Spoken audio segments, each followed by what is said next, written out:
अजीजान मन, आपको आपके भाई आदिल राजा का सलाम पहुंचे। सोल्जर स्पीक्स के ऊपर आपको खुशामदीद कहता हूं। 18 मई 2026 मैं जहां से बात कर रहा हूं वहां तो सुबह ही है, लेकिन जो आप लोगों को चूरन बेचा जा रहा है पाकिस्तान के अंदर, आज हम उसके ऊपर बात करने जा रहे हैं। ताजा तरीन फौजी स्टैब्लिशमेंट का चूरन 28वीं अमेंडमेंट का जो बेचा जा रहा है। लेकिन फौजी स्टैब्लिशमेंट के अंदर ही जो हमारे जराए हैं वो कहते हैं कि अगर ये स्टैब्लिशमेंट ये तरमीम पास हो जाती है तो ये पाकिस्तान को तोड़ने का फॉर्मूला होगा। इसीलिए आज जो हम बात करने जा रहे हैं वो सिर्फ एक आईनी तरमीम या कॉन्स्टिट्यूशनल अमेंडमेंट की कहानी नहीं है। ये पाकिस्तान के मुस्तकबिल का, फ्यूचर का सवाल है और बड़ी डिटेल्ड रिसर्च और हमारे पास इंफॉर्मेशन मौजूद है, उसकी बुनियाद के ऊपर मैं बात कर रहा हूं। अगर ये जो प्रपोज्ड अमेंडमेंट है, 28वीं तरमीम जो है, 26वीं कर ली इन्होंने, 27वीं कर ली, 28वीं करना चाहते हैं, 29वीं पे भी जाएंगे। ये मैं आपको बता दूं, ये मत समझना कि उधर नहीं जाएंगे। और अगर 29वीं के ऊपर बाद इनका क्या प्लान है वो मैं वीलॉग कल कर चुका हूं, उसका लिंक डिस्क्रिप्शन के अंदर मौजूद है इस वीडियो की, सोल्जर स्पीक्स रीलोडेड के ऊपर देख लीजिएगा। अब अगर तो ये प्रपोज 28 कॉन्स्टिट्यूशनल अमेंडमेंट वाकई उसी तरह पास करने की कोशिश की जाती है जिस तरह किया गया, हमारे पास सीक्रेट डॉक्यूमेंट्स मौजूद हैं, तो ये अमेंडमेंट या ये तरमीम पाकिस्तान को बचाने के लिए नहीं बल्कि पाकिस्तान को तोड़ने के लिए, अनडू करने के लिए हो सकती है। बिल्कुल इसके ऊपर बात की जा रही है। आज हम जो है वो, लेकिन जज्बात के ऊपर बात नहीं करेंगे। आज हम जो है वो हकायक, फैक्ट्स के ऊपर, तारीख, हिस्ट्री के ऊपर और स्ट्रैटेजी और ग्राउंड रियलिटीज की बुनियाद के ऊपर एक क्रिटिकल एनालिसिस करेंगे, क्योंकि मुल्क सिर्फ बॉर्डर्स से नहीं चलता, मुल्क ट्रस्ट से चलता है, एतमाद से चलता है, अवाम और रियासत के दरमियान एक सोशल कॉन्ट्रैक्ट के ऊपर चलता है। और जब फेडरेशन और अवाम के दरमियान वो ट्रस्ट या सोशल कॉन्ट्रैक्ट टूट जाए तो नक्शे टूटने में ज्यादा देर नहीं लगती। 1971 में ये हो चुका है, इसको मत भूलिए। अब 18वीं अमेंडमेंट क्यों आई थी, इस 28वीं अमेंडमेंट के लिए यह समझना जरूरी है। सबसे पहले कॉन्टेक्स्ट समझिए। 1971 में पाकिस्तान टूट गया था, क्यों? सिर्फ इंडिया की वजह से नहीं, बहुत भोले अगर आप कहें कि हाँ इंडिया की वजह से, बल्कि इसलिए टूटा था क्योंकि एक सेंट्रलाइज्ड स्टेट स्ट्रक्चर ने छोटे प्रोविंसेस को यह महसूस करवाया। वन यूनिट स्ट्रक्चर की वजह से जो अयूब खान लेके आया, उसने छोटे सूबों को यह महसूस करवाया कि इस्लामाबाद हम पर हुकूमत करता है। कराची से इस्लामाबाद इन्होंने शिफ्ट किया था नया नया, हमारे साथ पार्टनरशिप नहीं करता, ये हुकूमत करता है। ये जो पंजाब सुपरमस्ट पंजाबी फौज का कॉन्सेप्ट आया, ये भी तभी आया था, प्लीज समझ लीजिए। उसके बाद कई डेकेड्स, दहाइयों तक बलोचिस्तान में इंसर्जेंसी रही, आपके सामने आज दिन तक मौजूद है। सिंध में एंटी सेंटर पॉलिटिक्स रही, अब दोबारा से शुरू हो रही हैं। अगर जरदारी जाके पाकिस्तान खप्पे ना करता तो अब तक तो काम पूरा हो चुका होता। पश्तून बेल्ट में रियासत पे एतमाद खत्म हो चुका है, क्योंकि पश्तून बेल्ट के अंदर अफगानिस्तान पे इल्जाम लगाया जाता है ये सोचे समझे बगैर कि अफगानिस्तान और पाकिस्तान में दोनों तरफ एक ही कौम आबाद है ड्यूरेंट लाइन के। फिर 2010 में आखिरकार 18वीं तरमीम आई और उस अमेंडमेंट ने जो सूबे हैं, छोटे सूबे हैं, तमाम सूबे हैं, प्रोविंसेस को फाइनेंशियल ऑटोनॉमी दी, सूबाई खुद मुख्तारी की बुनियाद रखी, रिसोर्सेज जो उनके पास हैं उसके ऊपर हक दिया, और फेडरेशन जो है उसको डिसेंट्रलाइज्ड बनाया, जिसकी वजह से पाकिस्तान मजबूत हुआ। ये एक सियासी कॉम्प्रोमाइज था मोहतरमा बेनजीर भुट्टो की शहादत के बाद, और पाकिस्तान को जोड़ के रखने के लिए ये कॉम्प्रोमाइज किया गया। लेकिन अब जो 28वीं तरमीम की बातें सामने आ रही हैं वो उस कॉम्प्रोमाइज को रिवर्स करने के लिए ये हरकत की जा रही है, और इसके ऊपर फौज तकरीबन 10 साल से काम कर रही है। आप देखो ना, 2010 में इन्होंने अप्रूव किया था और इन्होंने 4-5 साल के अंदर कहा कि भाई ये नहीं चल सकता, हमारी पावर, पैसा खत्म हो रहा है। इन्होंने कहा फौज सिर्फ 18% बजट खाती है, हालांकि पेंशन का खाता शामिल कर लो तो भाई 40-50% तो फौज बजट खा जाती है। एनीवे, वो डिस्कशन नहीं है। डिस्कशन ये है कि इस वक्त जो बातचीत चल रही है 28वीं तरमीम की, वो 18वीं तरमीम को तोड़ के, मतलब सूबाई खुद मुख्तारी को खत्म करके मतलब बिल्कुल वही हालात बनाने के ऊपर बात की जा रही है जिसकी वजह से पाकिस्तान एक दफा टूटा था और यहां से असली खतरा शुरू होता है।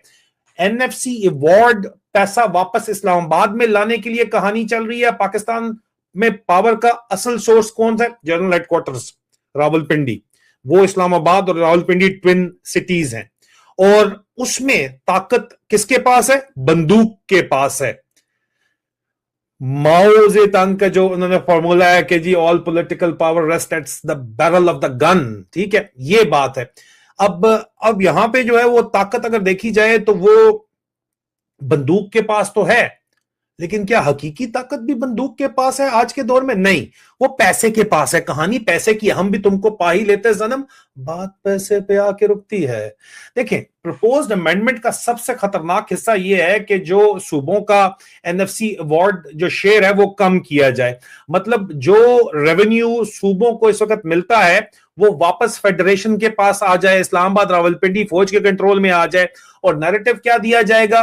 नेशनल स्टेबिलिटी चाहिए हमें, इकोनॉमिक स्टेबिलिटी चाहिए हमें, कौमी और डिफेंस मॉडर्नाइजेशन हमें चाहिए। सालों सियासी इस्तेकाम के साथ माशी इस्तेकाम आता है और मुल्की इस्तेकाम आता है, और सियासी इस्तेकाम अवाम की राय मानने की वजह से आता है। और अवाम की राय मानने के लिए आपको क्या करना पड़ेगा?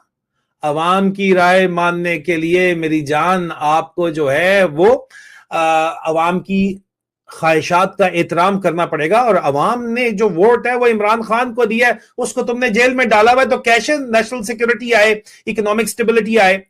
लेकिन सवाल यह है कि जब 75 साल से एक सेंट्रलाइज सिस्टम ने पाकिस्तान को आईएमएफ के पास पहुंचा दिया, तो फिर दोबारा से सेंट्रलाइज्ड सोल्यूशन कैसे हो सकता है जो इस वक्त करने की कोशिश की जा रही है? देखें, आप देखें, हर मिलिट्री एरा के अंदर जब भी फौज की हुकूमत आई है, इस वक्त भी एक हाइब्रिड रजीम है जो पटवारियों ने मिलके चला रहे हैं के साथ, जर्नलों के साथ।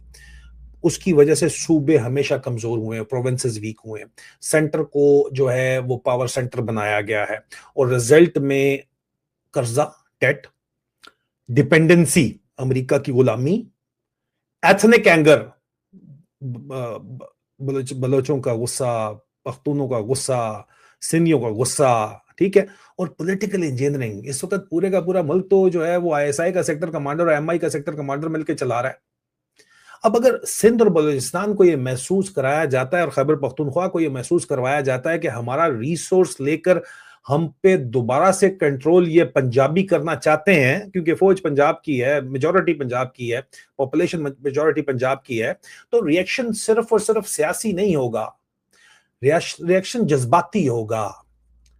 पॉलिटिकल रिएक्शन नहीं आना, इमोशनल रिएक्शन आना है, आइडेंटिटी की बेस के ऊपर होगा। और तारीख गवाह है कि जब आइडेंटिटी पॉलिटिक्स इग्नाइट होती है ना, एक दफा लसानी बुनियादों के ऊपर सियासत होती है, तो फिर रियासत का जो बयानिया है वो काम नहीं करता, ठीक है। और यहां पे जाहिर बात है लसानी बयानिया चल रहा है। कराची को सिंध से जुदा करने के लिए जो मैंने आपको 3-4 महीने पहले बताया था, अभी एविडेंस सामने आ गए हैं कि अब सबसे ज्यादा जो खतरनाक और एक्सप्लोजिव इशू है वो आर्टिकल 239 की क्लॉज 4 है। और अभी इस वक्त मौजूदा कॉन्स्टिट्यूशन पाकिस्तान के मुताबिक, आइन के मुताबिक, अगर किसी प्रोविंस की बाउंड्रीज या राइट्स अफेक्ट करने हैं तो उस प्रोविंस की असेंबली का अप्रूवल जरूरी है। लेकिन प्रोपोज्ड अमेंडमेंट मुबैना तौर के ऊपर इस प्रोटेक्शन को मजीद कमजोर कर देती है। इसका मतलब है फेडरेशन को ज्यादा पावर मिलेगी नए प्रोविंस बनाने की, फेडरल टेरिटरी क्रिएट करने की और स्ट्रेटेजिक जोन कंट्रोल करने की। प्लान यही है ना कि बड़े शहर काबू में कर लिए जाएं, उनका रेवेन्यू उठाया जाए, उनके ऊपर कर्जा उठाया जाए और चाइना से पैसा लाया जाए और चाइना से जहाज माज ये वो ले। लेकिन अब यहां पे कराची का नाम नेचुरली सामने आता है। सिंध के अंदर जो है ऑलरेडी ये खौफ मौजूद है कि कराची को आखिरकार इस्लामाबाद स्टाइल फेडरल टेरिटरी बनाने की प्लानिंग हो सकती है। अब चाहे ऑफिशियली कोई माने या ना माने, परसेप्शन ही पॉलिटिक्स होती है। और अगर सिंधी को लगे कि ये सिंधियों को लगे कि हमारी टेरिटोरियल इंटेग्रिटी को जो है वो खतरे में डाला जा रहा है, तो फिर एंटी सेंटर सेंटिमेंट बहुत खतरनाक हद तक एस्केलेट कर जाता है और ये सिर्फ और सिर्फ आईनी बहरान नहीं रह जाता, ये एक आइडेंटिटी कॉन्फ्लिक्ट बन जाता है। प्लीज इसको समझने की कोशिश कीजिए। और दुनिया में कोई भी स्टेट आइडेंटिटी कॉन्फ्लिक्ट्स जीत नहीं सकती, चाहे वो यूएसएसआर ही क्यों ना हो, वो भी एटॉमिक पावर थी, उसके पास भी बड़ी तगड़ी फौज थी, या यूगोस्लाविया हो, या मिडिल ईस्ट की एग्जांपल्स आपके सामने हैं। देखें, गवर्नर रूल और हाइब्रिड सिस्टम 2.0 के दरमियान में अगली जो सबसे खतरनाक बात 28वीं तरमीम के अंदर आ रही है वो ये है कि गवर्नर रूल जो होता है वो अप्रूव कौन करेगा? पार्लियामेंट नहीं। मुबैना तौर के ऊपर रिपोर्टेडली एक फेडरल कॉन्स्टिट्यूशनल कोर्ट जो इन्होंने अपने मर्जी के जज बिठाए हुए जिसके अंदर, वो ये अप्रूव करेगा गवर्नर रूल। अब इसका मतलब समझिए, सियासी बुरहान जो है वो आए, केपीके के अंदर इस वक्त जो है वो अनरेस्ट मौजूद है, सिंध के अंदर इस वक्त जो है वो खड़े हो जाते हैं लोग, बलूचिस्तान के अंदर लोग खड़े होते हैं, पंजाब तो इनके साथ मिला हुआ है ना, बेगैरती की आला तरीन मिसाल है। उसके ऊपर कल मैंने लाइव स्ट्रीम के अंदर बड़ी खुल के बात की है। जनरल इरफान मलिक के किस्से से बड़ा क्या किस्सा हो सकता है, जिस तरह नवाज शरीफ ने उसको नाम लेके जो है उसकी धी गिरानी के बेडरूमों के अंदर वो घुसा और उसके बाद अब उसके नीचे लगे में है। तो आप देखो कि जिस वक्त तमाम की तमाम सूबे उठेंगे तो इलेक्टेड पार्लियामेंट की जगह एक सेंट्रलाइज्ड कॉन्स्टिट्यूशनल मैकेनिज्म इंटरवेंशन जो है वो अप्रूव करेगा कि गवर्नर रूल लगा दिया जाए, जो कि इन्होंने 26वीं और 27वीं तरमीम के अंदर बड़े तरीके से कहानी डाली है। अब जाहिर बात है क्रिटिक्स इसीलिए कह रहे हैं कि जुडिशियल कवर जो है वो सेंट्रलाइज कंट्रोल के लिए ही बना रहे हैं, यानी हाइब्रिड सिस्टम का नेक्स्ट एवोल्यूशन हो रहा है यहां पे। और सबसे ज्यादा टारगेट कौन होगा इसके अंदर? केपीके। मैं आपको बता दूं अभी से, क्योंकि केपीके के अंदर यूथ मोबिलाइजेशन है, खैबर पख्तूनख्वा के अंदर एंटी इस्टेब्लिशमेंट जो है वो सेंटिमेंट मौजूद है, बलूचिस्तान के अंदर भी होगा, टारगेट होगा। पीटीआई का सपोर्ट बेस केपीके को समझा जाता है। पश्तून पॉलिटिकल अवेकनिंग एक हो रही है, वो भी एक बहुत बड़ा इनके लिए इशू है। और सबका एपिक सेंटर इस वक्त जो है वो केपीके बन चुका है।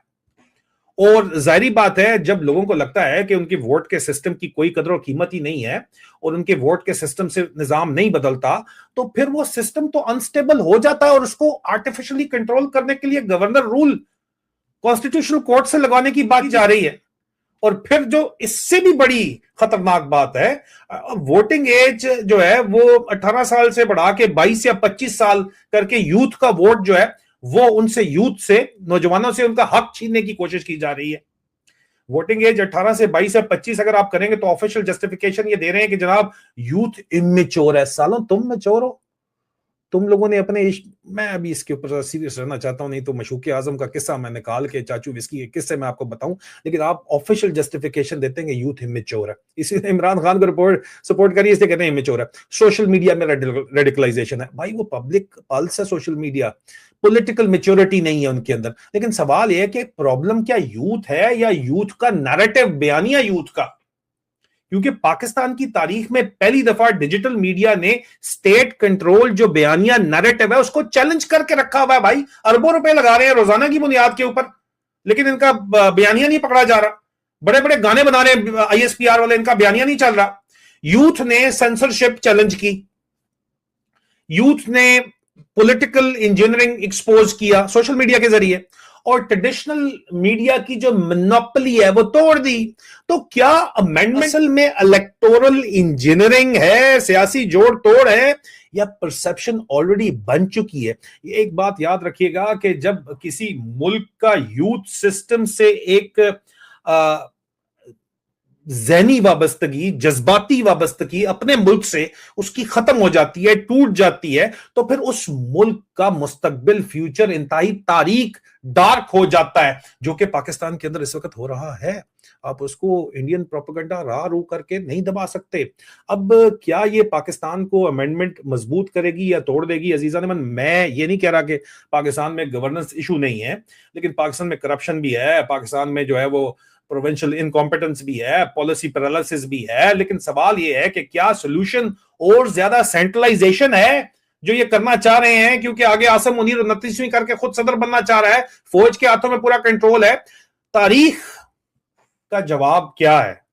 तारीख कहती है नहीं, ये सोल्यूशन नहीं है। पाकिस्तान तब स्टेबल होगा जब फेडरेशन इंक्लूसिव होगी, तमाम सूबों की नुमाइंदगी होगी, जब सूबों को इज्जत मिलेगी, जिस तरह उनको वोट दिया गया, वोट की इज्जत वाकई होगी, अवाम को ओनरशिप मिलेगी, जब कॉन्स्टिट्यूशनल सोशल कॉन्ट्रैक्ट बन जा, जो अभी नहीं है सालों। आई एम सॉरी, मैं जज्बाती हो जाता हूं, लेकिन क्या करूं। ये जो कंट्रोल मैकेनिज्म है, इसके जरिए जो है पाकिस्तान मजबूत कभी भी नहीं हो सकता। अगर स्टेट हर क्राइसिस का सलूशन जो है वो सेंट्रलाइजेशन जीएचक्यू के कंट्रोल में करे, इंजीनियरिंग करे सेक्टर कमांडर्स आईएसआई के जरिए, बदमाशी करे लोगों के साथ, और उसके बाद जो है वो कॉन्स्टिट्यूशनल मैनिपुलेशन जो है वो करना शुरू कर दे, तो फिर जो इस वक्त रियासत के ऊपर एतमाद बिल्कुल खत्म होता चला जा रहा है, वो बिल्कुल तबाह हो जाएगा।